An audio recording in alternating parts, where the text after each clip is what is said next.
Bonjour tout le monde. Bonjour. Bonjour. Ça témoigne un peu de l'état d'esprit dans lequel on était ce matin pendant notre préparation, Caroline, David et moi. Et on avait envie de vous accueillir dans la douceur aujourd'hui. J'ai démarré un nouveau parcours d'accompagnement chez un client de 30 gestionnaires cette semaine. Et ils m'ont tous dit la même chose. On a des horaires qui sont fous et ces moments-là de nous retrouver ensemble, à se déposer, à ralentir, ça nous fait du bien. Alors, bon, on arrive avec cette intention-là aujourd'hui de vous faire du bien, de nous faire du bien par ce moment de ralentissement, par ce moment d'échange. Et ça nous a alignés dans notre intention ce matin parce que on peut aller dans la théorie puis se remplir le crâne, mais c'est pas ça qu'on a envie de vous offrir aujourd'hui. Fait qu'on on va aller un petit peu là-dedans, mais juste assez pour pouvoir mettre la table puis ensuite s'offrir un mouvement de dépôt et de douceur. Fait que je sais pas comment ça vous parle déjà. Vous pouvez nous mettre un petit mot dans le chat, nous dire comment vous arrivez, puis ça vous parle dessus, ça, ce matin, d'arriver dans la douceur.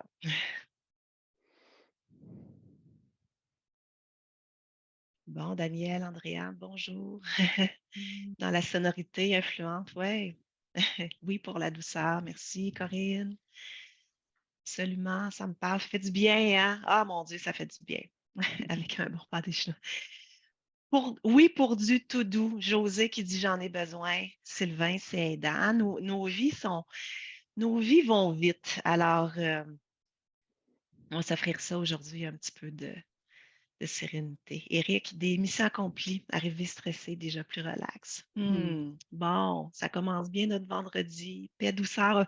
Je vous offrirai peut-être un feu de foyer la prochaine fois. Peut-être même qu'on s'en fera en personne. Qui sait, un cercle de dialogue autour du feu.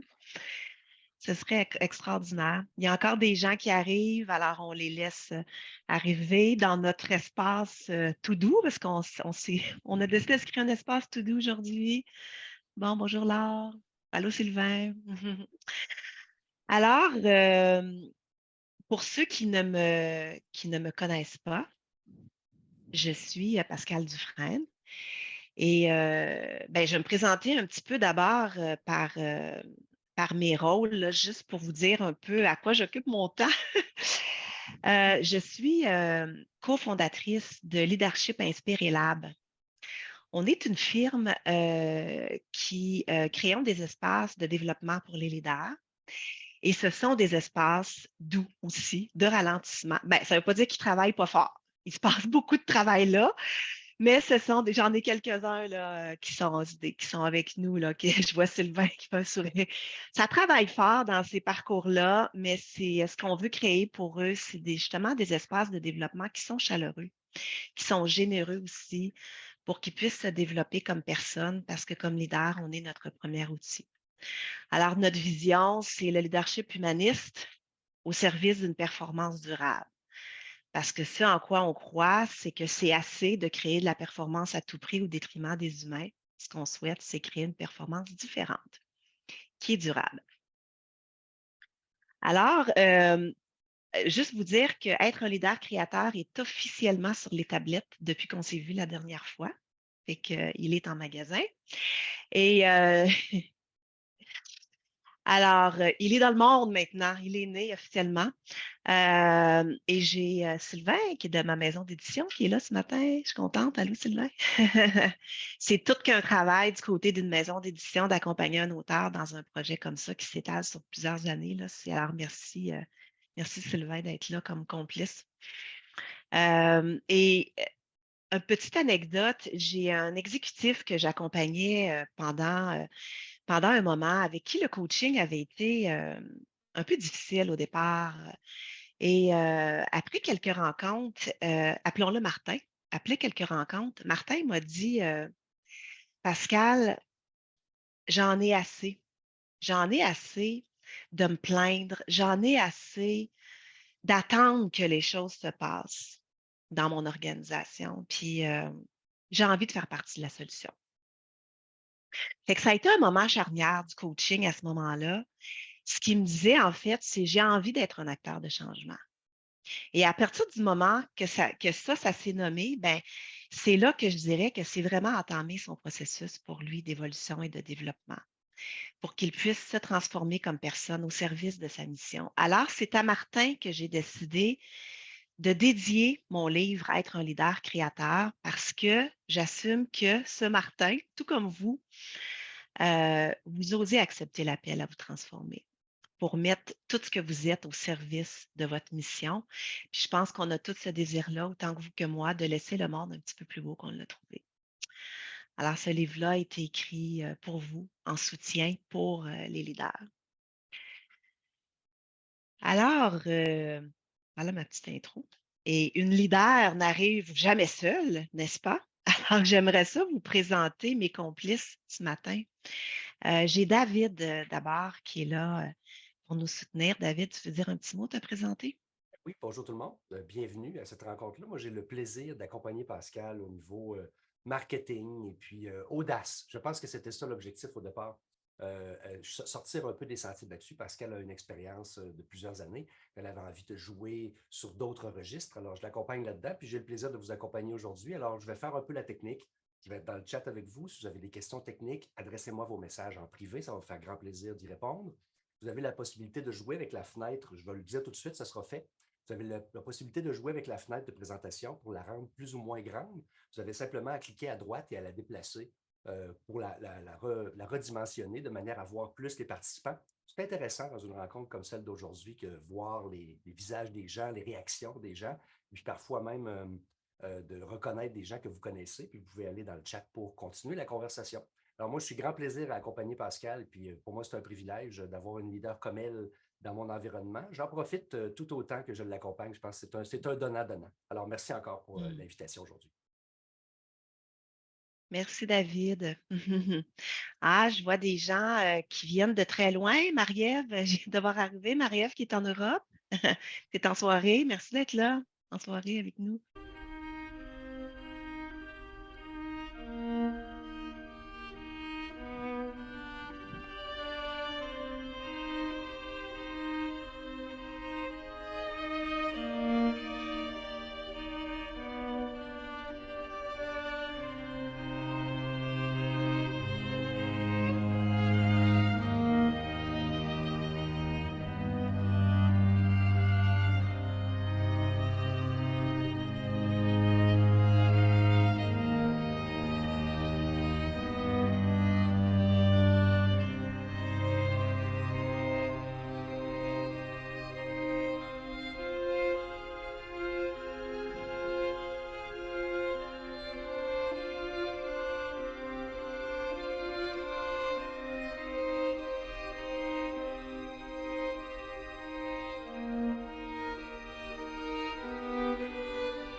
Bonjour tout le monde. Bonjour. Bonjour. Ça témoigne un peu de l'état d'esprit dans lequel on était ce matin pendant notre préparation, Caroline, David et moi. Et on avait envie de vous accueillir dans la douceur aujourd'hui. J'ai démarré un nouveau parcours d'accompagnement chez un client de 30 gestionnaires cette semaine et ils m'ont tous dit la même chose. On a des horaires qui sont fous et ces moments-là de nous retrouver ensemble à se déposer, à ralentir, ça nous fait du bien. Alors, bon, on arrive avec cette intention-là aujourd'hui de vous faire du bien, de nous faire du bien par ce moment de ralentissement, par ce moment d'échange. Et ça nous a alignés dans notre intention ce matin parce qu'on peut aller dans la théorie puis se remplir le crâne, mais c'est pas ça qu'on a envie de vous offrir aujourd'hui. Fait qu'on on va aller un petit peu là-dedans, mais juste assez pour pouvoir mettre la table puis ensuite s'offrir un mouvement de dépôt et de douceur. Fait que je ne sais pas comment ça vous parle déjà. Vous pouvez nous mettre un petit mot dans le chat, nous dire comment vous arrivez, puis ça vous parle-tu, ça, ce matin, d'arriver dans la douceur?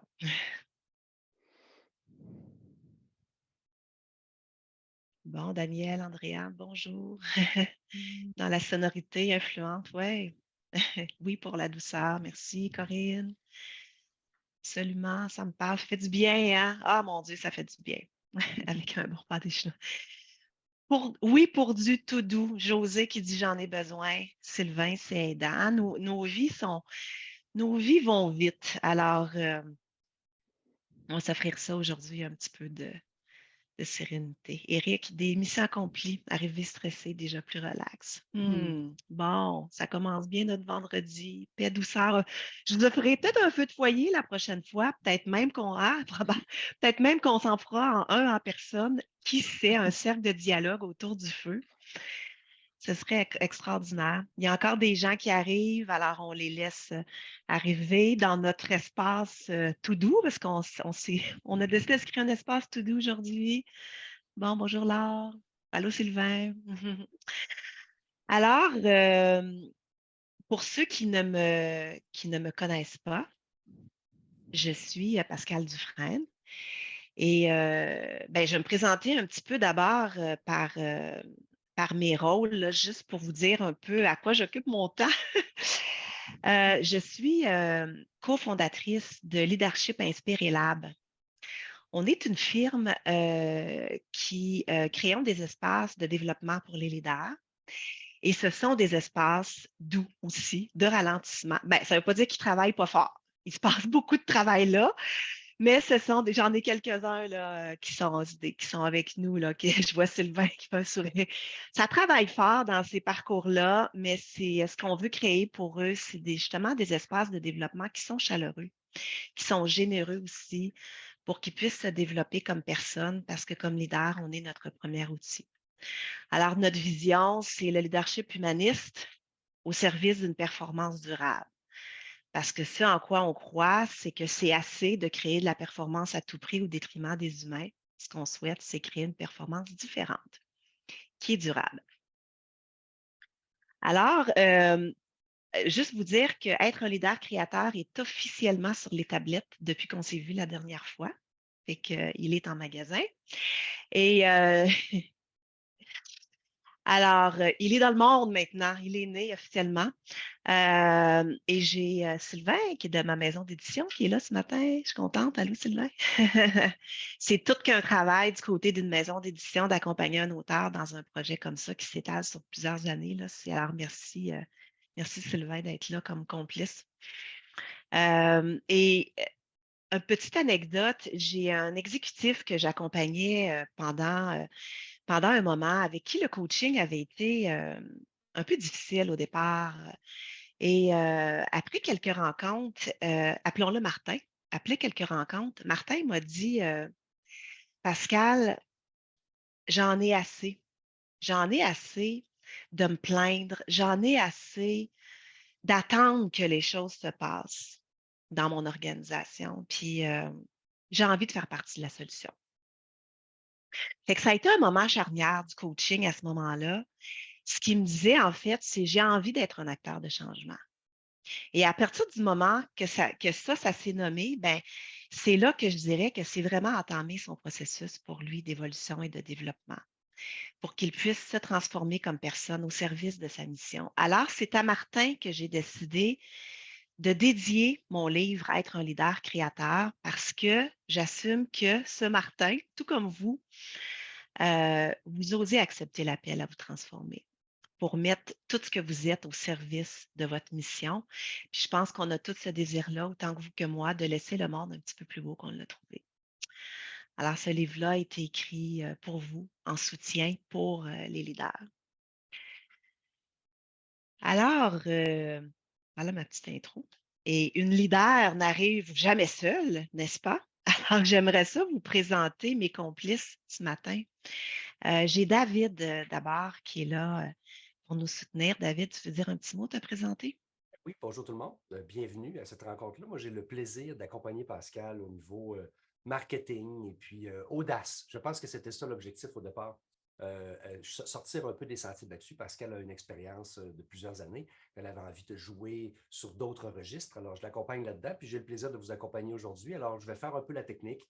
Je vais être dans le chat avec vous. Si vous avez des questions techniques, adressez-moi vos messages en privé. Ça va me faire grand plaisir d'y répondre. Vous avez la possibilité de jouer avec la fenêtre. Je vais le dire tout de suite, ça sera fait. Vous avez la possibilité de jouer avec la fenêtre de présentation pour la rendre plus ou moins grande.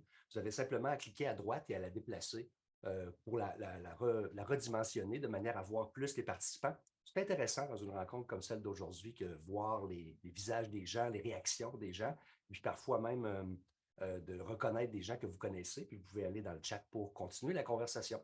Alors moi, je suis grand plaisir à accompagner Pascal, puis pour moi, c'est un privilège d'avoir une leader comme elle dans mon environnement. J'en profite tout autant que je l'accompagne. Je pense que c'est un donnant-donnant. Alors, merci encore pour l'invitation aujourd'hui. Merci, David. Ah, je vois des gens qui viennent de très loin. Marie-Ève, je viens de voir arriver. Marie-Ève qui est en Europe. Tu es en soirée. Merci d'être là. Merci, David, pour ta présentation. Ah, un autre, Abdel, merci. Allô de France. Hein, on a des compagnons un petit peu de partout aujourd'hui. C'est super. Maintenant, j'aimerais vous présenter Caroline Cloutier, qui était là aussi au premier cercle de dialogue, ma complice là-dedans. Donc, Caroline, je te laisse te présenter. Non, super. Je vais faire mes vocalises aussi. Est-ce qu'Andréane, tu m'entends bien? Ça va? Super. Bon, alors, mais ça me fait vraiment plaisir d'être là à vos côtés, d'être là à tes côtés, Pascal, euh, pour contribuer au dialogue aujourd'hui. Pour vous présenter mes rôles, en fait. Je vais me présenter dans mes rôles. Alors, d'un côté, je suis une maman, je suis aussi, je travaille en organisation, en accompagnement des leaders notamment. Surtout aujourd'hui, la raison pour laquelle je suis là, c'est que je suis une apprenante des parcours de formation en leadership dont Pascal vous parlait d'entrée de jeu. Ça va faire maintenant 6 ans là, que j'apprends aux côtés de Pascal et de Chantal le cadeau d'une vie. Et c'est pour ça que je me retrouve aujourd'hui là, en co-animation, en facilitation dans l'expérience qu'on va vivre ensemble. Mm. Merci pour cette place-là, Pascal. Merci. Cette Merci, place Caroline. d'expérimentation. Oui, exact. C'est Caroline, c'est ça, quand on vous dit ça fait 6 ans qu'elle se développe avec nous, hein, puis on en a quelques-uns là, que je vois Oui. votre beau visage. Tu sais, il n'y a pas de fin à se développer. C'est le voyage d'une vie. Alors, on se demande tout le temps, mon Dieu, qu'est-ce qu'on va apprendre? Nos participants nous disent, mon Dieu, qu'est-ce qu'on va apprendre cette année? Tu sais, mais il n'y a pas de fin, c'est ça qui est extraordinaire. Merci, Caroline, d'accepter cet appel à expérimenter parce que c'est de l'expérimentation aussi pour Caroline dans son rôle de leader, dans son rôle de facilitatrice éventuelle. Aujourd'hui, le thème, on est dans la construction de notre identité et les jeux intérieurs du leader. C'est un gros thème qu'on a aujourd'hui. Pour voir un peu où vous en êtes, David va nous lancer un sondage que vous allez voir apparaître à votre écran. Un peu savoir qui vous êtes en majorité et si, à la question 1, vous pouvez prendre plus qu'une option, leader en organisation, entrepreneur, coach, intervenant, accompagnateur, spécialiste RH. Là, il y a peut-être d'autres choix qu'on a oubliés. Et à la question 2, votre niveau de connaissance et de confort avec le thème, juste pour nous donner une idée d'où est-ce que vous en êtes. Ça va nous permettre de pouvoir ajuster nos contenus. OK, donc à date, on a une majorité d'intervenants, accompagnateurs. Super. Les autres, mettez-nous donc dans le chat. Ah, Simon Delestrie. Bonjour, Simon Delestrie. Mettez-nous donc dans le chat, si vous avez envie, là, ceux qui ont inscrit autres. C'est quoi les catégories qu'on aurait peut-être pu rajouter ou qui êtes-vous? Donc, leader en organisation, spécialiste RH, super. Mon niveau de connaissance, première fois que j'entends parler, parfait. Donc, moitié-moitié. Hein. Donc, la moitié des gens disent, j'en connais un peu, j'aimerais ça élargir ma connaissance. Quelques-uns ont peu de secrets pour moi, parfait. Ben, ceux qui ont répondu à la question 3, le thème de la construction de l'identité, on peut être secret pour moi, ben, soyez un soutien à la conversation, exprimez-vous, on veut vous entendre parce que ce n'est pas à propos de ce que moi ou Caroline, on pense, c'est vraiment, on veut vraiment créer un dialogue et un échange. Alors, on compte sur vous pour enrichir aussi l'échange. Merci d'avoir pris le temps de répondre. David, tu pourras le fermer quand je ne sais pas, je ne vois pas qui, si tout le monde a répondu. Alors, on va lancer ça aujourd'hui avec, on va faire un mini bout théorique, juste pour mettre la table au sujet. C'est quoi l'identité? Comment elle se construit? Et après ça, Caroline et moi, on va amorcer le dialogue ensemble et avec vous. Donc, ça vous va? Petit bout théorique, sans vouloir vous assommer là, avec ça, mais juste pour poser la table. Fait que déjà, ben, dites-moi donc dans le chat, on parle d'identité. C'est quoi les mots qui vous viennent en tête? Marie-France dit éducation, Sylvain, essence, notre essence, nos valeurs, personnalité, authenticité, construction, oui, effectivement, le moi intérieur, notre héritage, culture, oui, effectivement, les personnes ont une identité, les systèmes aussi, hein. Être, Martin, être. Sylvain, valeur, empreinte, tout à fait, partage, le faire, mon histoire. Oui, les C'est valeurs. parlant, Pascal. Mm, Oui. ouais. Ce sont des mots forts, hein, Pascal, de ce que peut représenter l'identité de quelqu'un. Puis euh, ça me donne envie de te demander, tu sais, comment ça se construit cette identité-là? Ouais, ben, je pense que vous Mm. avez nommé, tu vois, dans ADN, Ah Sylvie ben, Dicurie, IEQS. voilà. C'est ça, je pense, que Catherine, qui je suis, Marie-Ève, la présente. Vous avez nommé des mots, comme Caroline dit, très puissants. Pour ceux qui ont exploré déjà le livre Être un leader créateur, puis dans Oser être vrai aussi, je parlais des empreintes émotionnelles. Vous avez probablement lu un petit peu là-dessus. Alors, on a notre histoire de vie. Et quand on entre dans notre histoire de vie, déjà comme petit enfant, déjà entre 0 et 7 ans, on est émotionnel comme petite bête et on comprend des choses de notre histoire, de notre contexte, de nos éducateurs.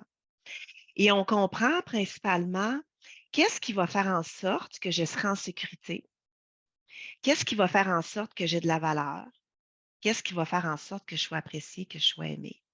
Et on tire certaines hypothèses de là.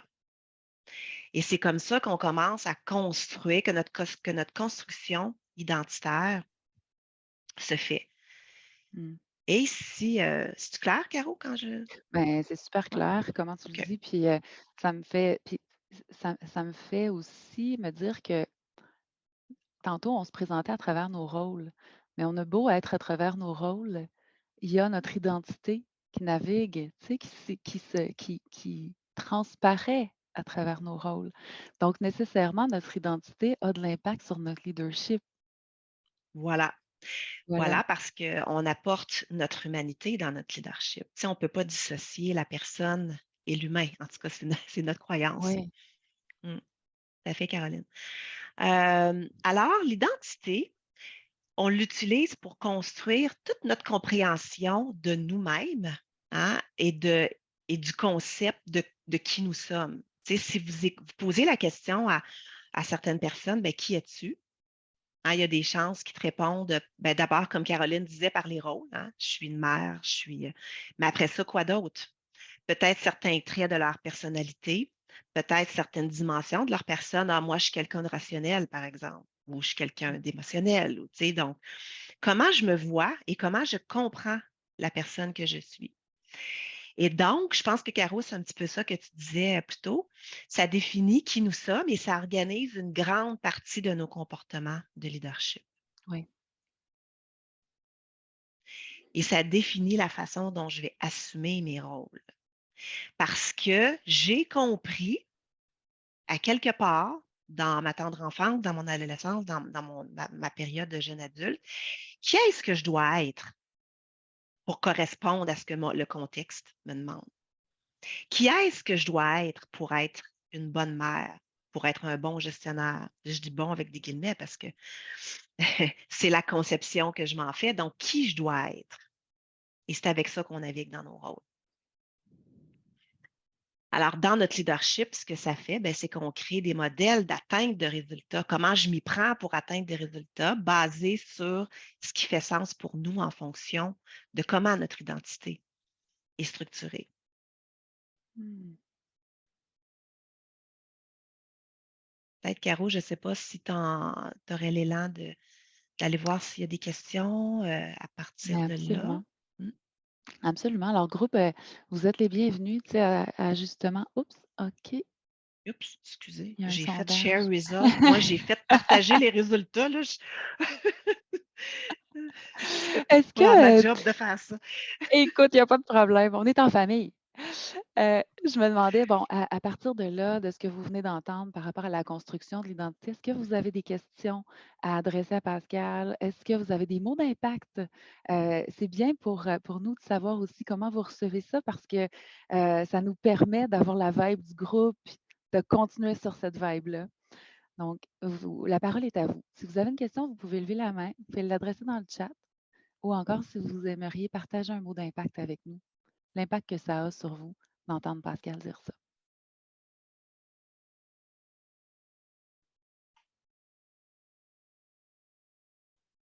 Ça va comme ça. J'irais peut-être chercher un mot d'impact ou deux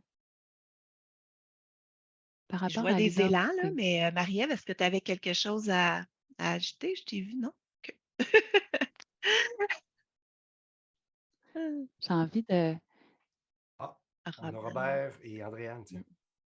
Parfait. Puis je vois ici aussi, ça confirme mon alignement. 100% d'accord que notre identité se crée dès notre enfance, Mm. sans qu'on s'en rende compte. Mot d'impact de l'art, ancrage, alignement. Ça fait du sens. Et est-ce que tu disais que tu voyais des mains levées? Oui, on a Robert Oui, et Andréane. Je commencerai par Robert. Si tu veux bien, vas-y, mon cher. vas-y. Si on m'entend, Robert. Oui, bonjour. Est-ce que vous m'entendez? Oui, Robert, on t'entend. Même avec une voix enrouée de la grippe, désolé. Oui, ça a été long la question parce qu'il fallait que ça processe dans mon esprit, mais moi, ce qui me vient vraiment à l'esprit, Pascal, quand tu parles du rôle et de l'identité, je suis encore euh, tellement étonné aujourd'hui de voir comment dans nos organisations, les gens séparent les deux. Pour moi et certainement pour toi, c'est un naturel parce qu'on est dans des sphères communes. Et je m'interroge encore beaucoup là-dessus. Les modèles d'organisation, la peur de la vulnérabilité. Il y a tellement de choses autour de ça. Et puis en même temps, je me dis, il est temps que ça change. Il faut que nos modèles d'organisation changent parce que les leaders sont extrêmement en souffrance. Alors, quand tu mentionnes ça, identité et rôle, ça vibre très fort en moi. Ça vibre Ouais. très, très fort en moi. Ouais. Parce que moi, je vois encore beaucoup de souffrance aujourd'hui. Ouais. Ben, merci, Robert, pour ce témoignage. Et, tu sais, c'est à cause, ce qui me vient quand tu dis ça, Robert, quand tu parles de souffrance, c'est à cause de cette identité que j'ai construite et de la personne que je pense devoir être pour répondre aux attentes et aux exigences. Puis là, je vais parler de façon bien personnelle, mais ce qui me venait, c'est qu'est-ce que je m'impose? Mhm. Qu'est-ce Et que je c'est comme m'impose pour ne pas qu'est-ce que décevoir aussi? exact. Pour ne Et il y a pas tellement... décevoir, pour répondre aux attentes, qu'est-ce que je m'impose dans mes divers rôles? Parce que je me suis fait une idée, par exemple, qu'une mère, c'est comme ça, le rôle de mère. C'est dédié, c'est toujours de bonne humeur, c'est toujours sécurisant. Hein? Qu'est-ce qu'on s'est donné comme idée de ce qu'est le rôle de mère, ce qu'est le rôle de gestionnaire. Et parfois, moi, ce qui est là, c'est qu'est-ce que je m'impose? Mhm. Mhm. Mm. Et c'est puissant quand on entend le mot souffrance, hein? Le mot Ouais. impose et le mot souffrance, comment ça résonne un mot sur l'autre. Mm. Mm. Ouais. Merci, Robert. Andréane, tu avais la main levée aussi. Un petit résumé court de une illustration quand tu dis notre enfance, c'est tout. À partir de l'âge d'à peu près 2-3 ans, j'étais consciente de l'effet sur moi, de comment les gens s'adressaient à moi. Bon, on a toutes des familles avec des défauts les uns les autres. Dans la mienne, la communication était vraiment très mauvaise et très agressante. Et bien sûr, je ne pouvais pas mettre des mots dessus. Mais c'était tellement rapide, entre 2 secondes. Une personne me parlait, je me sentais comme une moins que rien. Une autre me parlait, je savais que je n'avais pas le droit d'exister. Une autre me parlait, tout d'un coup, j'avais le droit d'être là et je pouvais peut-être avoir une idée qui avait de l'allure. Donc, aussitôt que ça, il peut arriver, moi, c'est la sonorité, une autre personne, c'est d'autres choses, mais c'est vraiment ça qui a déterminé toute ma vie, tous mes loisirs, tous mes intérêts, ma profession.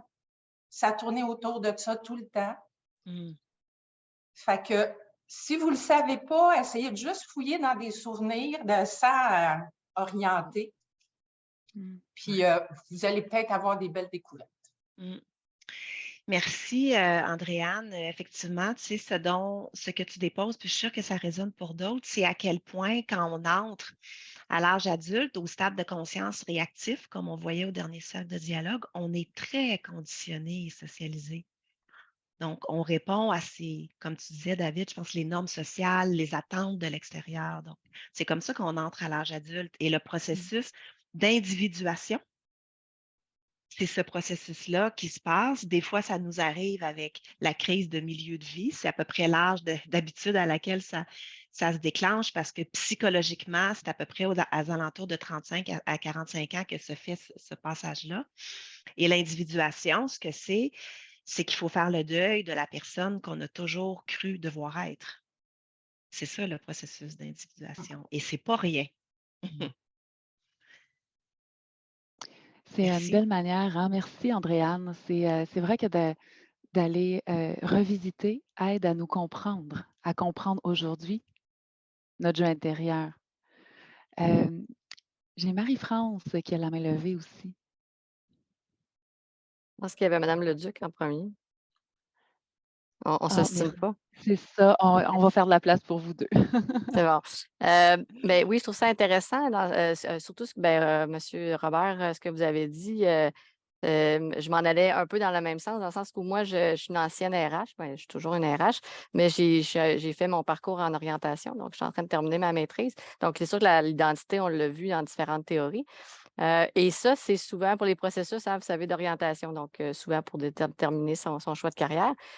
En recrutement, j'ai réalisé que je n'ai jamais, moi ni mes collègues, questionné le pourquoi la personne avait choisi ce métier-là. Et donc, elle a essayé un peu de creuser. Fait que ce que j'amène mes clients à faire de temps en temps, c'est de dire, ben, quand vous faites du recrutement, essayez d'aller creuser d'où ça vient, qu'est-ce que le parcours d'avant, parce que la personne, elle arrive avec un bagage. Puis pourtant, on n'a jamais fait ça en recrutement. Donc, pour moi, c'est comme actuellement, je fais le meilleur des deux mondes, c'est-à-dire j'accompagne des gens souvent qui sont en retour, que l'employeur, par exemple, l'a mis à pied, donc je dois les accompagner dans leur recherche de nouvel emploi. Et je pars du début, puis des fois, les gens disent, pourquoi tu veux savoir? Parce que c'est important. Parce que ça conditionne, ça nous amène une histoire derrière ça. Fait que, tranquillement, j'essaie d'inculquer à mes clients, pas faire du counseling, parce que je sais qu'ils ne peuvent pas le faire, mais des principes qu'ils peuvent introduire dans leur recrutement. Donc, peut-être que ça fera des petits. Aller J'aime chercher le ça, cadeau de Caro. l'histoire. Hein? Toi qui travailles en organisation, quand tu entends ça, ça suscite quoi? Pour moi, ça suscite qu'il y a tous nos rôles. En fait, l'impact que tu as sur moi, Marie-France, c'est qu'effectivement, on arrive avec nos rôles et avec ce qu'on vient montrer aux gens. Moi, il y a ce que je montre que je suis, puis en dessous de ce que je montre, il y a un monde. Et ce monde-là est probablement très, très riche. Fait que pour moi, c'est vraiment la richesse de l'humain. C'est ça l'impact que tu as sur moi, Marie-France. Ouais. Merci, Marie-France, Merci. d'avoir partagé ça avec nous. Expérience très forte. Et Sylvie, à vous, Sylvie. Merci. Timing, je vais faire un peu du pouce sur ce que Marie-France, c'est correct si je te prends ton prénom, vient de mentionner, ce que j'allais présenter de toute façon. Et là, je ne veux pas faire un débat d'équité des genres, mais malheureusement, j'évolue depuis à peu près une grande partie de ma carrière dans un monde ou dans des sphères qui sont majoritairement dominées par des hommes. OK? Désolée, messieurs, là, je ne fais pas du man bashing, c'est ma réalité. Alors, quand je viens, puis là, je fais l'intro pour dire quand j'arrive à mon identité, et c'est un peu pour ça que j'adore ce genre de rencontre-là, c'est que je passe mon temps à soigner pour m'adapter. Parce que je suis parfois dans des situations, et encore aujourd'hui, puis là, ça ne paraît pas trop à la caméra, Dieu merci, mais comme j'étais blonde aussi quand j'étais plus jeune, mes cheveux sont gris, moi, là, c'est une espèce de gris blond tout mêlé que je ne teins plus, même si on m'a dit de le faire. Et donc, j'ai 2 éléments un peu, quand je dis, j'aime pas le mot, avec lesquels je dois conjuguer, c'est le sexisme et l'agisme. Et je suis souvent dans des réunions où je suis seule comme femme et je trouve ça un peu très, très, très, très difficile. Là. Puis je vis encore des commentaires dérogatoires vis-à-vis des femmes. J'ai vécu de l'harcèlement sexuel aussi récemment, qu'il y a 2, 3 ans, là, des commentaires absolument très salicieux, je pense qu'on dit en français. Alors donc, je ne veux pas rentrer dans... Mais mon point est que je questionne et je suis obligée d'adapter cette identité-là tout le temps sur dans quel contexte je suis. Est-ce que je suis toute seule de femme? Est-ce que j'en ai d'autres pour me supporter? Si je suis en rencontre, évidemment. Je reviens à ce que M. Robert disait. Souffrance, oui. Il y a des journées où je ferme mon... Puis là, en virtuel aussi, là, je vais être claire, là, ça se produit aussi en virtuel. Alors donc, je suis et je ferme parfois mon portable le soir et j'ai les yeux pleins d'eau, puis je me dis, mais mon Dieu, ça va-tu finir? On est en 2023. Alors donc, le but puis je dis ça en disant aussi, c'est le but pour moi, ces rencontres-là, quand je dis absolument me déposer, parce que même si je dis ça, puis je regardais tantôt comment on était en pourcentage homme-femme, je suis à peu près égale, c'est qu'avec vous, je ne me sens pas du tout jugée de le dire. Mm. Ouais. Alors voilà. Merci Sylvie. Merci, Effectivement, Sylvie. c'est reçu. C'est très recevable. Merci Absolument. de le Puis, déposer. merci Sylvie. Puis ça a amené une question aussi dans le chat. Tu me diras, la scène, si jamais la question, je la transmets bien. C'est à savoir, tu sais, à quelle part a la collectivité aussi dans l'identité qu'on se forme? Oui, c'est une belle question. Je suggère qu'on la garde, puis elle va se répondre, je pense, dans les prochaines minutes, fait que je la garde tout au chaud. C'est bon avec toi, Caro? C'est parfait. Puis, juste pour fermer la boucle sur l'identité au point de vue personnel, et je présenterai, Caroline, les 3 types de construction d'identité qui nous mènent au jeu intérieur. Puis après ça, je vais aller t'interpeller après pour voir que tu nous parles de toi, de ta propre identité, puis de ton jeu. Que Je me prête au jeu, je Pascal. t'informe. Parfait.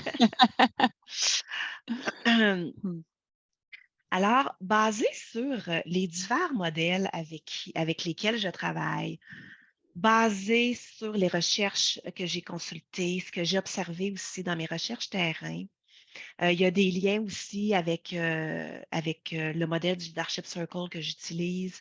J'ai d'ailleurs quelques exemples aussi à vous montrer à la fin. On verra si on peut se rendre jusque-là. Mais donc, ce qu'on dit dans la littérature, c'est qu'il y a 3 façons de créer notre identité.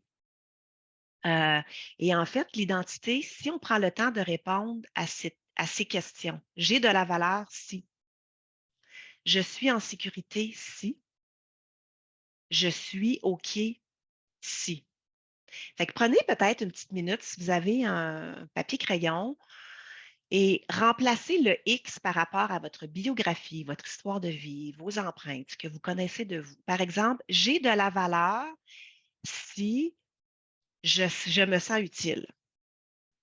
Bon, moi, je vais le faire pour moi maintenant. Moi, le X, c'est l'utilité, si je suis utile. Je suis en sécurité si on m'inclut.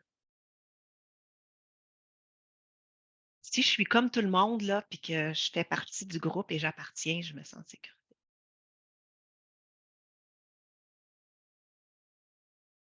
Je suis OK si je suis appréciée. Moi, ce serait mes quelques réponses à moi. Prenez le temps de faire la même chose. J'ai de la valeur si je suis en sécurité si je suis OK si.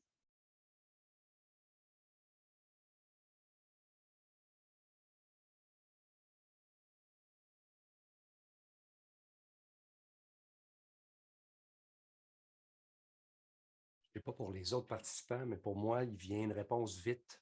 C'est généralement pas la bonne. Il y en a une qui vient spontanément, celle que j'aurais dit en entrevue, par exemple, ou que Ouais. j'aurais raconté à quelqu'un sur le coin de la table, là, sans importance particulière. Il y a comme un signal qui me dit, c'est pas ça ta réponse.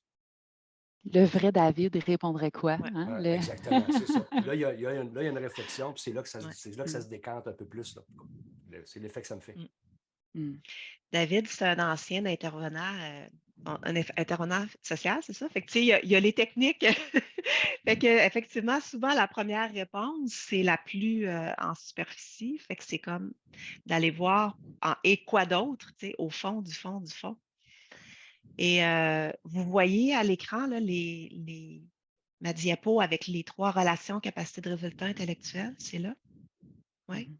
OK. Oui, c'est là. Oui. Alors, regardez les mots que vous avez déposés sur votre papier. Il y a des chances, évidemment, ce n'est pas une liste non exhaustive, mais il y a des chances que vous retrouviez ces mots-là à quelque part dans une des 3 colonnes qui est là.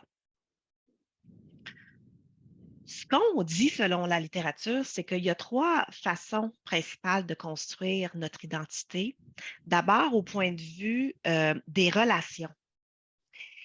Si on a construit notre identité à partir des relations, c'est qu'on a compris à quelque part dans notre vie que être au service des autres, être dévoué aux autres, être en soutien aux autres, c'était valorisant, c'était sécurisant. Et on se considère bon, valable et en sécurité lorsqu'on est gentil, attentionné, bienveillant et quelqu'un qui soutient les autres. Fait que, tu sais, être OK, c'est être quelqu'un qui soutient, c'est être quelqu'un qui est là pour les autres. Alors, si vous avez nommé des X égales apprécier, accepter, si on m'aime, si je soutiens les autres, ben, il y a peut-être une partie de votre identité qui est bâtie à travers ça. Ça vient avec des cadeaux. Ça peut venir aussi avec certains pièges dans notre leadership, par exemple, de céder du pouvoir parce qu'il y a des peurs, hein, justement, de ne pas être apprécié, de ne pas être accepté, approuvé, etc. L'autre façon de construire notre identité, c'est autour des résultats, donc notre capacité de résultat. Donc, si je réalise, je suis OK. Si je fais, je suis OK. Donc, mes résultats me définissent. Même plus que ça, je suis mes résultats. Ça pourrait même aller vers-là dans mon cas. Je suis mes résultats, je suis mes réalisations. Et je suis OK si je suis maître de la situation, si je suis en contrôle, si je fais beaucoup, si je fais parfaitement, si je suis quelqu'un qui est un gagnant. J'ai mis en contrôle 2 fois, ça doit vouloir dire quelque chose. Peut-être ça me parle. Je suis fort, meilleur, je réussis. Donc ça, c'est l'identité construite autour des résultats. Notre identité peut aussi être construite autour de l'intellectuel. Alors là, c'est ce qu'on a compris, c'est que être intelligent, être brillant, être objectif, rester au-dessus de la mêlée, ne pas trop être vulnérable, ne pas trop montrer ses émotions, que ça avait des avantages. Et c'est ce qu'on utilise pour être quelqu'un qui amène de la valeur dans le monde, notre savoir, notre intelligence. Et donc, ben, on aime être perçu comme quelqu'un qui est objectif, qui une intelligence de tête, qui se garde au-dessus de la mêlée. Le cadeau, ben, c'est que quand les émotions ont tendance à prendre le dessus, ben, peut-être que moi, je suis capable de garder un regard objectif sur la situation.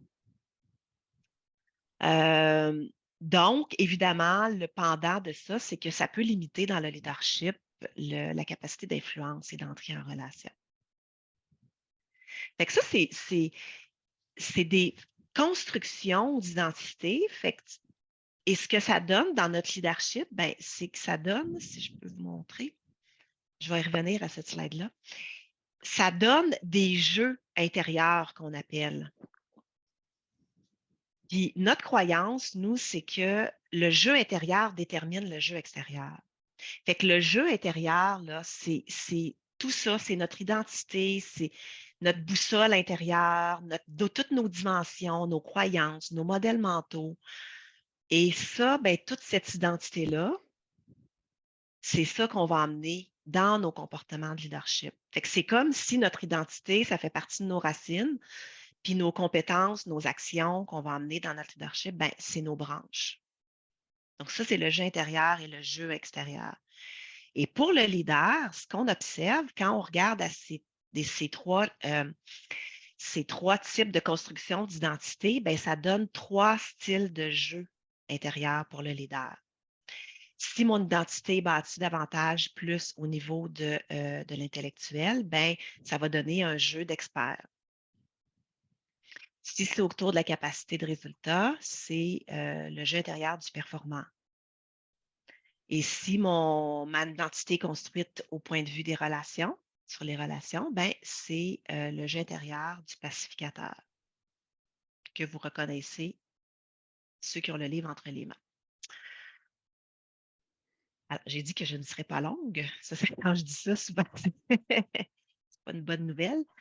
Mais je m'arrête ici parce que j'aimerais ça, Caroline, que tu, au-delà de la théorie, que tu nous emmènes dans ton expérience, peut-être en nous disant, ben, comment ça se passe, comment ça se vit pour toi et dans ton leadership. Ben, mais oui, Pascal, puis d'abord, j'aimerais ça te dire, j'aime beaucoup quand tu dis j'ai compris que j'étais en sécurité ici. J'aime beaucoup ça parce que vous allez voir dans ce que je vais vous décrire dans comment moi, mon jeu intérieur s'est bâti. Il suffirait qu'on me dise ce que je dois être et je trouverai un moyen de l'être. Et c'est pas ça l'objectif de trouver mon chemin pour passer de réactive à être dans mon pouvoir personnel.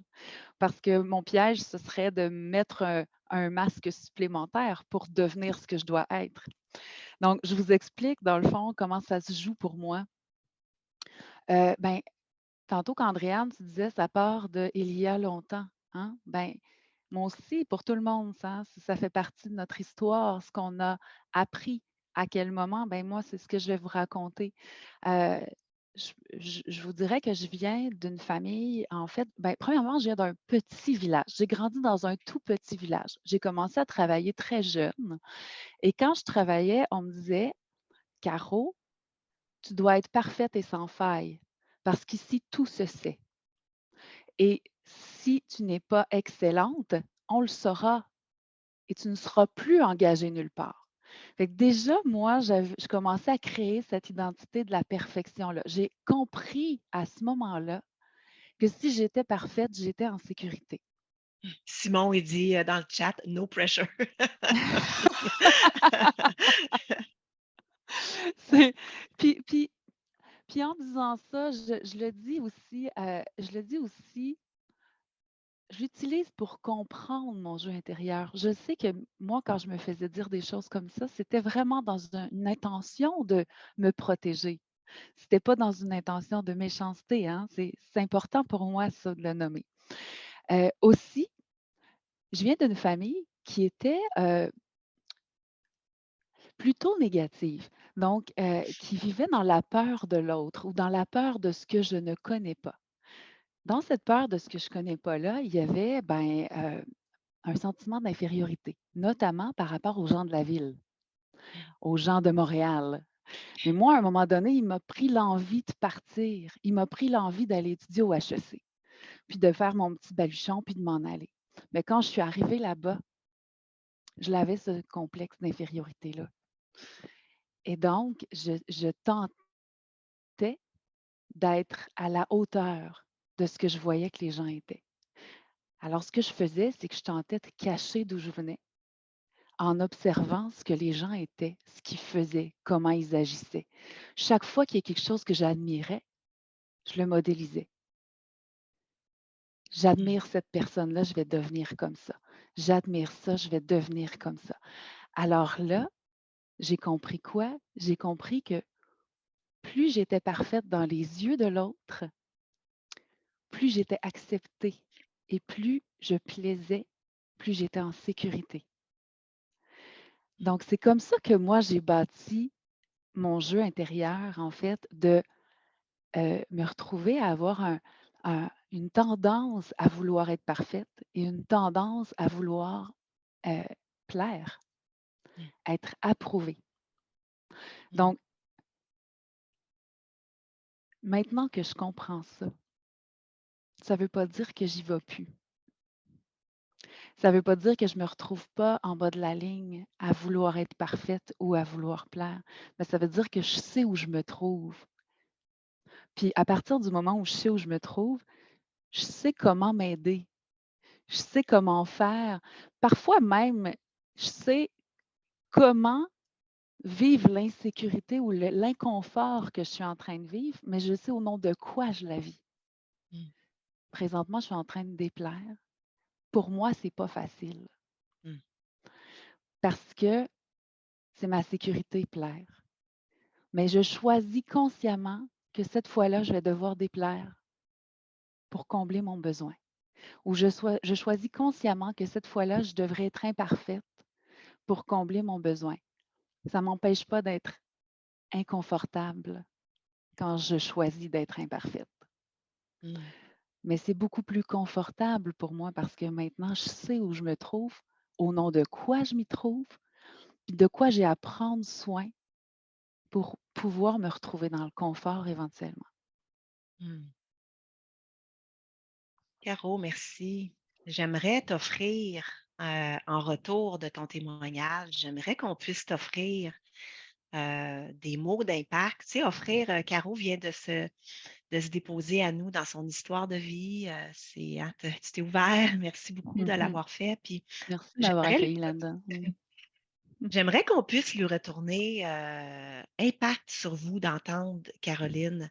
C'est quoi le cadeau pour vous de l'entendre? Où est-ce que ça résonne? Fait que, soit dans le chat, ouvrez vos micros.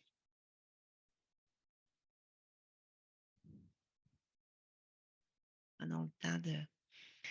Il y a dans le Oui, il y chat, a des mots d'impact dans le Caroline, chat. Oui, je les le vois. développement et son importance. Oui, tout à fait. Acceptation, Mhm. les joies de la vulnérabilité. Le plus beau cadeau à se faire. Et se Oui. ressentir. Ouais. Oui. Il y a Sylvie qui a la main levée. On va aller voir aussi, Sylvie, s'il n'y a pas quelqu'un qui n'a pas encore parlé, qui voulait s'exprimer avant. Après ça, je te reviens. Y a-t-il quelqu'un Mhm. d'autre qui veut lever sa main? Oui, Il y a on a donc Martin. Martin, Stéphanie. Stéphanie, puis ensuite Sylvie. OK, Sylvie, qu'on va essayer d'équilibrer le. Super, parfait. Alors, Martin, Stéphanie et Sylvie. Non, je rebondis sur la vulnérabilité dont tout le monde dit que ça peut être très touchant et un cadeau de vie à s'offrir extraordinaire. Mais j'invite chacun à creuser le sujet. C'est pas juste de dire que c'est un beau cadeau. L'impact que peut avoir la vulnérabilité ou ce sentiment que tout est possible finalement dès lors qu'on est capable de se dire qu'on va déplaire, qu'on va rater, qu'il y a mieux à faire, qu'il y a des gens plus intelligents que soi, etc. C'est une pression phénoménale qui permet Mhm. de rejoindre deux choses. Le soi intérieur et extérieur, c'est d'être la même personne. Mm. On enlève toutes les couches. Donc, je vous invite à creuser ce sujet-là. C'est Mm. de vous former là-dessus. Là. C'est un cadeau extraordinaire à vous faire et à faire aux autres. Si vous mettez en position de vulnérabilité, les autres vont s'offrir de l'être aussi. Mm. Donc, je te félicite, toi particulièrement, Caroline. J'ai le sentiment que c'est ce qui te guide, en fait, ce qui te permet ensuite de te reguider dans ton chemin de vie. Mhm. Bravo. Merci, Martin. Ouais. Mm. Belle Merci, invitation. Martin. Ouais, merci, Martin. Puis c'est ce qu'en t'entendant retourner la reconnaissance à Caroline, Martin, merci, parce que ça me touche aussi. Ça me touche aussi pour tous ces moments où on s'en va faire des parcours en organisation, puis des fois, les gens sont un petit peu surpris, tu sais, mon Dieu, une formation comme gestionnaire, puis mon Dieu, je m'en vais à profond, tu sais, en dedans de moi, mais voyez ce que ça a comme impact quand le leader fait ce chemin-là intérieur à son identité, à son histoire, et de voir des leaders comme Caroline, après 5-6 ans en organisation, l'impact que ça a dans ton leadership, mais dans ta vie aussi, Oui. Caroline, et dans ton impact de leader. Donc, merci Martin de mettre ça en lumière. C'est une quête, c'est une belle quête. Alors, Stéphanie. Merci Caroline de ton témoignage. Je me suis retrouvée dans observer qu'est-ce qui marche, puis le reproduire, le modéliser. Moi, j'étais la plus petite, ma sœur était plus grande, puis elle faisait beaucoup de coches mal taillées, qu'on dit chez nous. Alors, j'ai appris beaucoup quoi faire, quoi ne pas faire pour que ça fonctionne. Et récemment, j'ai eu la chance d'avoir un autre 360 du Leadership Circle et j'ai un profil super beau, très, très, très créatif. Et j'ai eu le constat que ça aussi, je le connais bien le modèle, donc c'est des comportements que j'adopte délibérément. Je choisis, je vais être un leader, il faut que je fasse ça parce que c'est ça qu'un leader créatif fait. Un coach m'avait demandé, OK, mais c'est quoi ta vision de leader? Puis j'ai reconnu que ma réponse spontanée, c'était, c'est tout ce que je connais à propos du leadership créatif. Puis là, j'en suis à une étape où est-ce que je me demande, OK, c'est quoi les histoires que je me raconte et c'est quoi les histoires identitaires qui sont appelées à évoluer à ce stade-ci de mon développement? Parce que c'est bien beau, là, puis mon ego était flatté, là, full pin, là, c'était vert en haut. Puis en même temps, je me dis, c'est quoi le coût de toujours opérer là? Donc, quand tu me parles j'observais ce qui marchait pas, puis d'adopter les comportements que je jugeais qui étaient gagnants, là, je suis là-dedans, moi aussi, ces temps-ci. Alors, merci pour ça, j'ai bien apprécié. Merci. Ça te parle, Stéphanie? Caroline? J'ai l'impression que Stéphanie, les mots qu'elle utilise, j'aurais pas eu besoin des mots, on aurait pu brancher nos cœurs et nos cerveaux. C'est comme en résonance totale.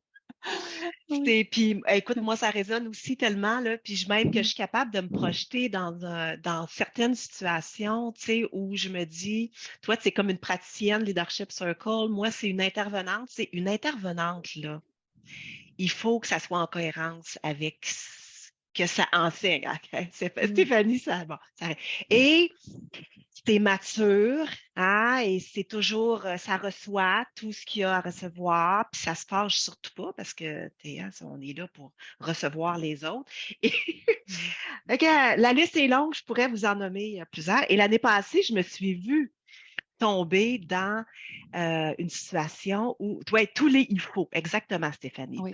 No pressure, Oui. Catherine. Exact. Fait que l'intervenante, là, juste pour vous dire, elle est plate en tabarouette parce que elle est tout le temps ça coche, puis elle est tout le temps bien calme. Puis, il n'y a pas beaucoup de vitalité non plus là-dedans. Fait que bref, à un moment donné, je me suis vue prise, justement. Mon ego, il protège beaucoup ça parce que, il protège toute cette couche identitaire que j'ai créée.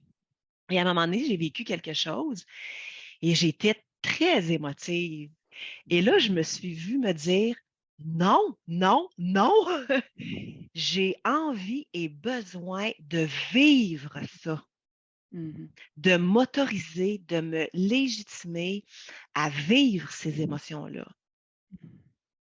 Comme humaine, tu sais. C'était pas le rôle de l'intervenante, là. Je suis fâchée, je suis déçue, j'ai-tu le droit de m'autoriser avec ça? Et c'est là que ça m'emmène, Stéphanie, quand tu me dis ça, parce qu'effectivement, l'intervenante créatrice avec le Leadership Circle, champignon, c'est ce qu'elle aurait fait, là, hein. Fait que d'être capable, la conscience, c'est ça le cadeau de la conscience, c'est que ça nous permet, comme disait Caro, pas de tout le temps être parfaite, mais ça nous permet de s'attraper au vol plus souvent quand ça nous arrive, ce genre de truc. Oui. Merci Stéphanie. Merci Pascal aussi de ce témoignage-là, parce que ça me montre à quel point aussi être humain nous laisse la place à l'ouverture. Je me rappelle à un moment donné où j'avais une discussion franche, j'étais gestionnaire, j'avais une discussion franche avec mon gestionnaire qui me disait, Caro, ça me fait tellement du bien depuis que tu as accepté de ne plus être parfaite. Parce qu'il dit, quand tu étais parfaite, j'avais l'impression que je n'étais jamais à la hauteur de qui tu étais. Ouais.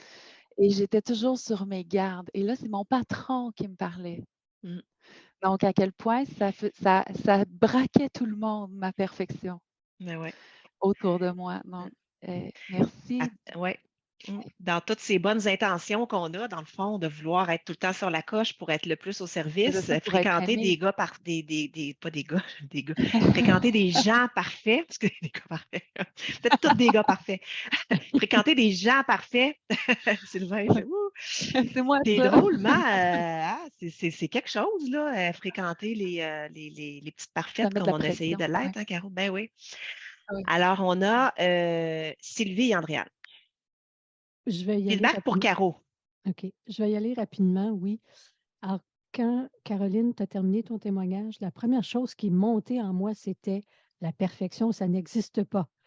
Fait que déjà, là, tu sais, mettons les choses très high level, là, ça n'existe pas. Chez personne, dans du tangible, du non tangible, ça n'existe pas. Alors, tu sais, parce que je sentais ta pression. Et là, pendant que je vous écoutais, la dernière chose qui est revenue, je vais aller rapidement. Mes parents, on venait tantôt, comment je dirais, aux influences de l'enfance. Mes parents avaient une maison à Ville-Saint-Laurent, qui était quand même une banlieue assez grosse à l'époque, mais avaient aussi un chalet dans un petit village de la Naudière qui s'appelle Saint-Donat. Et là, Caroline, quand tu t'es mis à parler de ce que tu vivais, j'ai compris une dichotomie en moi et je m'explique. Quand j'étais en ville à Saint-Laurent, effectivement, j'avais moins de pression. Mais à Saint-Donat, parce qu'on y passait 2 mois, mon père était très actif. Association des propriétaires du lac Archambault qui a créé, blablabla, entre guillemets, connu dans le village à cause de ce qu'il aimait, parce que le lac Archambault se développait. Et là, je me souviens que mes parents me disaient, Sylvie, fais attention, là, à Saint-Donat, tout le monde nous connaît. Alors qu'en ville, je n'avais jamais ce constat-là. Puis on était juste là 2 mois par année, puis l'hiver, bon, puis un petit peu l'automne, on n'était pas là 12 mois par année. Mais effectivement, c'est beaucoup de pression. Mais c'est ça, le premier message était la perfection, ça n'existe pas. Ouais. Et il faut, Et je pense c'est un qu'il fardeau faut. très lourd à porter. Exactement. Puis il faut le ramener parfois dans des contextes d'affaires. Moi, je suis en TI, là, où parfois, il faudrait que tout soit parfait, là. Alors, des fois, je leur dis, écoutez, même Google puis Amazon n'y arrivent pas, là. On se calme. Exact. Alors, voilà. Ben, merci, Sylvie, pour ton témoignage. Puis il y avait Laure qui disait s'autoriser à vivre nos incohérences et nos paradoxes. Oh, Ah oui. ça sonne bien à mes oreilles, Laure. Simon, s'accepter davantage dans nos imperfections. Puis Martine rajoutait qu'on est parfaitement imparfait. Tout à fait, on est parfaitement imparfait. Ben, c'est qu'on est parfait dans les yeux de l'autre. Donc, c'est de l'ajustement constant. Ouais. Voilà. Écoute, il nous reste seulement 4 minutes. Fait qu'Andréane, je vais te demander, s'il te plaît, d'être brève pour qu'on puisse avoir le temps de bien fermer. Numéro 1, quand nous, on s'oblige à être parfait, ce que j'ai observé et compris, moi aussi, j'ai les cheveux gris, là, c'est qu'il y a beaucoup de gens qui pensent que la personne parfaite en exige autant de l'autre plutôt que c'est son problème à elle de se demander ça. Donc, perception, message qu'on envoie, j'appelle ça éclabousser. Tu es bien gêné, tu éclabousses ta timidité, tu essaies d'être parfait, etc., etc. Le deuxième petit point, quand tu parlais d'un moment donné où comme thérapeute ou accompagnant, on devient émotif, il y a un petit quelque chose que j'appelle maintenant message à la nation. De mentionner très brièvement, mais ce que tu viens de me dire, ça me rappelle quelque chose, là, ça se peut que je pleure, ou juste mentionner, mettre quelques petits mots pour que ce soit bien évident que la personne ne se sente jamais responsable de notre réaction, qu'elle ne pense pas qu'elle a dit ou fait quelque chose de pas correct ou qu'elle ne se pose pas 25 questions et qu'elle nous écoute plus. Fait que ça a mis 2 petits commentaires. Merci, Andréane. Merci beaucoup. Ça passe très vite, hein, nos moments ensemble. Il nous reste quelques petites minutes. Mais Caro, comment tu reçois tout ça? Ben, merci de m'accueillir dans cette ouverture-là. Puis pour moi, ça vient nourrir mon besoin d'utilité parce que le fait de m'être déposé et que ça nous amène à nos réflexions d'évolution, Mm, ça me nourrit profondément. mm. Merci. Mm. Et donc, ben, moi, je vous encourage d'ici à la prochaine rencontre de vous observer, d'être en pratique d'auto-observation sur vos jeux intérieurs. Et rappelez-vous que le jeu intérieur, c'est pas une personnalité. La personnalité, c'est plus les cartes qu'on a dans nos mains. Et le jeu intérieur, c'est comment on joue ces cartes-là, hein, c'est plus ça. Puis on peut jouer plusieurs jeux intérieurs, du pacificateur, du performant, de l'expert. Alors, observez-vous dans ces jeux intérieurs. Où est-ce que vous vous voyez? Dans quel cas? Et dans quel piège aussi vous pouvez tomber? Puis la prochaine fois, on pourra reprendre à partir de là les jeux intérieurs, aller plus en profondeur dans ce que ça crée comme force pour nous, ce que ça crée comme piège. Puis j'avais aussi, tu sais, où est-ce qu'on va quand la tempête se lève? Parce que, tu sais, quand tout va bien, tout le monde est authentique, tout le monde est conscient, tout le monde est créateur.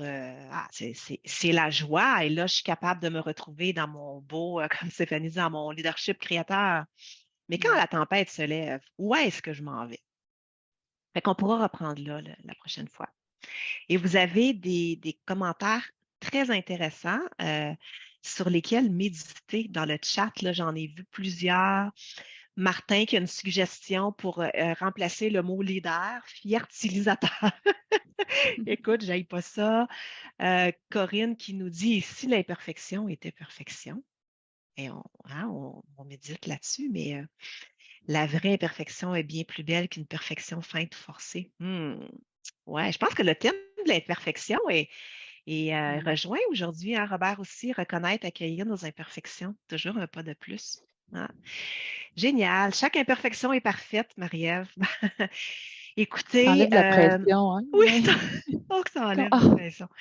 J'espère que vous repartez avec ce sentiment de moins de pression pour terminer votre vendredi aujourd'hui. Puis moi, j'ai pris comme la dernière fois, Caro, David, qu'est-ce que vous en pensez? On ouvre les micros, puis on dit, sans trop de structure à tour de rôle, comment vous repartez de cette heure ensemble? Essayez de vous suivre un après l'autre, là, pas tous en même temps, mais Ben, j'aimerais entendre vos voix. Avant d'aller Oui. là, je suggérais aux gens d'enregistrer le chat. Si vous ne savez pas comment le faire, vous allez directement dans la fenêtre de conversation. En bas de la fenêtre, vous avez 3 petits points. Save chat ou enregistrer la conversation. Enregistrez-le, gardez-le, puis relisez-le si vous en avez besoin. C'était juste pour vous suggérer de le faire. Je savais pas. C'est bien, tiens. je savais pas ça. David, je te dis, une chance qu'il plein de est là. surprises. Ah, puis le micro Plein est de mieux, là? surprises. C'est mieux? Oui. Merci. Voilà. Oui. Alors, avant de nous quitter, si vous en avez l'élan, de nous dire un mot, soit dans le chat ou soit d'ouvrir votre micro, comment vous repartez? Jonathan, merci d'avoir été là, Jonathan. L'accueil de tes imperfections, le chemin vers plus d'authenticité. Sylvain, gratitude d'avoir que tu as été là, Sylvain, merci. La casquette te va très bien. Brigitte, merci. José, confiance. Moment de merci, connexion. Stéphanie. Enrichi de l'âme. Vous pouvez ouvrir le micro et le faire aussi. Je crois bien que c'est ça que Pascal suggérait. Ben oui, gênez-vous pas. On va entendre le joli ton de votre voix. J'aimerais ça. Nourri par les échanges. Et mon pâté chinois aussi. Bien nourri. La chaleur en cette journée. Oui, chaleur, ça serait mon mot, moi. Ouais, bon. Moi, de mon côté, c'est paix intérieure. Oh, je viens d'entendre Jonathan. Je ne t'avais pas vu. Oui. Il y a Simon aussi qui avait un mot à nous partager. Oui, ça, je voulais juste dire merci d'avoir créé ce bel espace-là, vraiment créer l'espace, le temps pour que les gens puissent s'exprimer, tout le monde puisse avoir la parole. Puis merci aussi pour les beaux partages en vulnérabilité et humilité de Caroline. Donc, merci beaucoup. Plaisir. Isabelle dit humanité, Sylvain communauté. Je pense que on a Stécie, merci Stécie d'avoir été là. Je pense que je t'ai vu tantôt aussi conscience augmentée. que cet effet de communauté reste avec vous pour le reste de votre journée, de votre week-end, de votre semaine. On n'est pas seul, comme leader. Parfois, on a l'impression d'être seul, on se sent seul, mais on ne l'est pas. On a une communauté. Alors, restez tout près et gardez cette impression-là de ensemble pour les prochains jours et qu'elle vous supporte, qu'elle vous porte. Et on se dit à la prochaine fois. Merci beaucoup. Merci. Merci à tous.